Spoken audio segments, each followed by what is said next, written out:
We want to give you some tips on how to lift well and avoid injury. Everyone has heard that you're supposed to use your legs when you lift. That is not enough.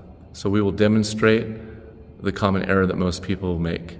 So Lisa, go ahead and use your legs like you're squatting in a good position. Freeze.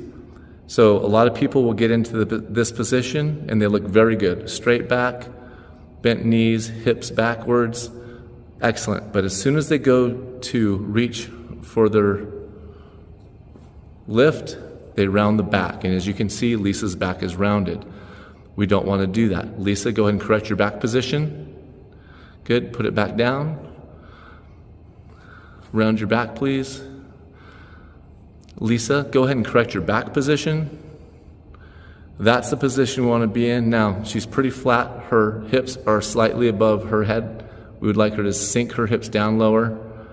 Now, that's a great position, but look at where her load is. It's still out in front of her, so it's a little bit of a challenging load. Because this is a light load, it's not a big deal. But if it was heavy, it would be a problem. So go ahead and lift it and put it up on the box.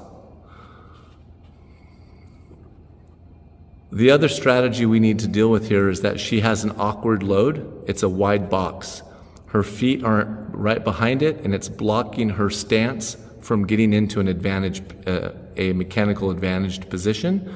So what we're going to do to correct that is we're going to have her widen her stance, get out wider than her load. Now she's going to get closer to it, get it between her feet, and she's going to go, that may be a little much. Let's move you back a little bit. That's perfect.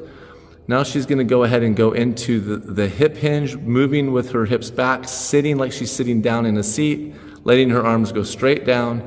Freeze. So her back is fairly straight here. She looks very good. And if you think of center of gravity here, her load is much more balanced in the center of her gravity, and she's not reaching out for it. This is a much better position on her body. Go ahead and lift, and then set it up there. Good. So go ahead and pick that back up from where you are. Don't pick it back up. Hold it there. Now, when she puts this down, instead of reaching forward to put it down like she did, what we want to do is walk forward, get ourselves above the place where we're putting it down. With a wide stance, get forward more, and now reverse the process and set that down. Much better. Another common mistake that a lot of us make is that we don't square ourselves up to our loads. Here's an example of Lisa lifting a fairly heavy load without getting herself squared up to it. So freeze there. As you notice, her feet are turned in opposite direction from her load. Her legs are twisted and her torso is twisted. This puts an enormous amount of stress and load on her spine and her lower legs. Let's go ahead and correct that. So now what Lisa's going to do is she's going to step facing her load. So square yourself up to your load by facing your load. Now Lisa, go ahead and bend down as we've taught everybody to do. Lift that, and then she's going to move her feet so that she keeps her feet squared to her load and lowers it. It's not only about lifting the load, it's also about lowering the load and keeping yourself square the whole time. Another common mistake that a lot of us make is not only are we not squared up to our load, but our load is also far away from us.